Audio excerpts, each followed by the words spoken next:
बच्चों को अच्छी शिक्षा कोई देता नहीं है। आजकल के लोग इंग्लिश मीडियम में पढ़ाते हैं। इंग्लिश मीडियम में गुड मॉर्निंग कर दिए, काम खत्म। ना हाथ उठाने का काम, ना पैर छूने का काम। गुड आफ्टरनून कर दिए, काम खत्म। गुड इवनिंग कर दिए, काम खत्म। गुड नाइट कर दिए, काम खत्म। अरे गुड नाइट की अपना गुड नाइट हुआ कि तुम्हारा गुड नाइट हुआ? वो सब बैड नाइट हो गया, सब काम खत्म। और आप जब आश्रमों में पढ़ेंगे, विद्यालय में पढ़ेंगे, तो सबसे पहली शिक्षा दी जाएगी, प्रातः काल उठो, माता पिता के चरण स्पर्श करो, उनकी आज्ञा का पालन करो, जो कहें उसको सुनो। इंग्लिश मीडियम में ये सब नहीं सिखाया जाता है। बताओ कोई पढ़ता हो इंग्लिश मीडियम में? गुड मॉर्निंग कर दिए, काम खत्म। प्रणाम करने का काम ही खत्म, ना हाथ उठाने का, ना झुकने का काम। सीधे रहोगे तो जल्दी काटे जाओगे। ध्यान देना, जो पेड़ सीधे रहते हैं, जो बांस सीधा रहता है ना, लोग उसी पर पहले निगाह दौड़ाते हैं कि इसको काटो, काम का है, पहले गायब। जो थोड़ा टेढ़ा रहेगा, झुक के चलेगा, बहुत दिन आगे बढ़ेगा। ऊंचाई पर चढ़ना है ना, तो झुक के चलना पड़ेगा। पहाड़ पर चढ़ना है तो झुक के चलोगे तो बहुत ऊंचे तक चले जाओगे, सीधा चढ़ोगे तो गिर जाओगे पीछे। तो ये लोग जो पढ़ाई पढ़ रहे हैं ना, सीधी पढ़ाई है, झुकने वाली पढ़ाई ही नहीं है। इंग्लिश बोलने में कोई मिठास होता है? बताओ। इंग्लिश बोलते समय मिठास, काम खत्म। अगर आप हिंदी बोलेंगे, संस्कृत बोलेंगे, तो आप अच्छे शब्द यूज करेंगे, प्रयोग करेंगे, अच्छा लगेगा, लोगों से बात करेंगे। इंग्लिश में दो लोग बात करते रहें, बताओ कितना अच्छा लगेगा?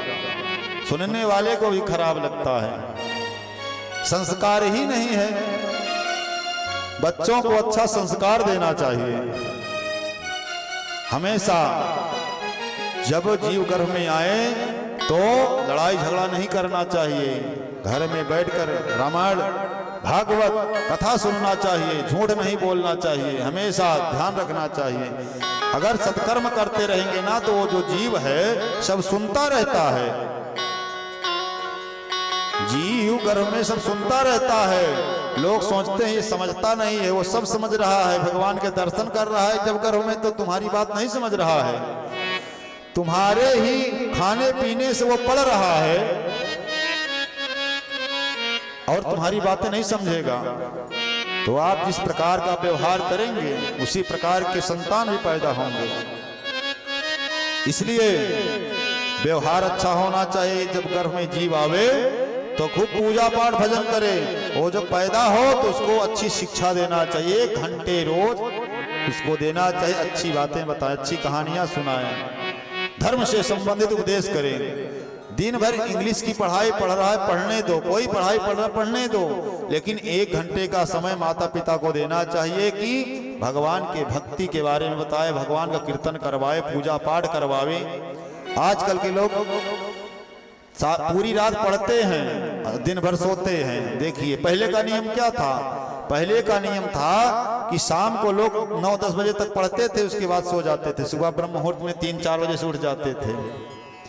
पहले के लोग आरोग्य रहते थे, विद्वान हुआ करते थे। आजकल के बच्चे पढ़ते हैं, भूल जाते हैं।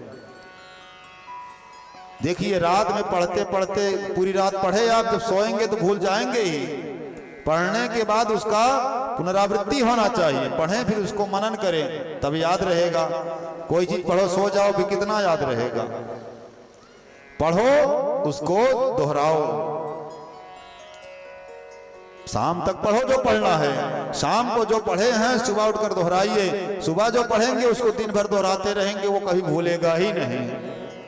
जो सूर्योदय से पहले स्नान कर लेता है, पूजा पाठ कर लेता है, वो कभी रोगी नहीं होता है।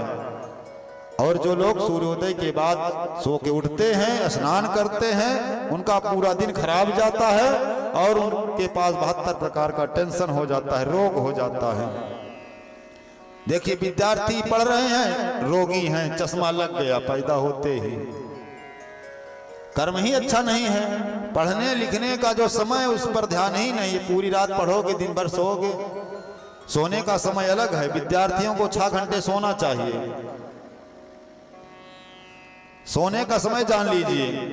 9 बजे से रात्रि 3 बजे तक सोने का समय है गृहस्थों के लिए, सबके लिए।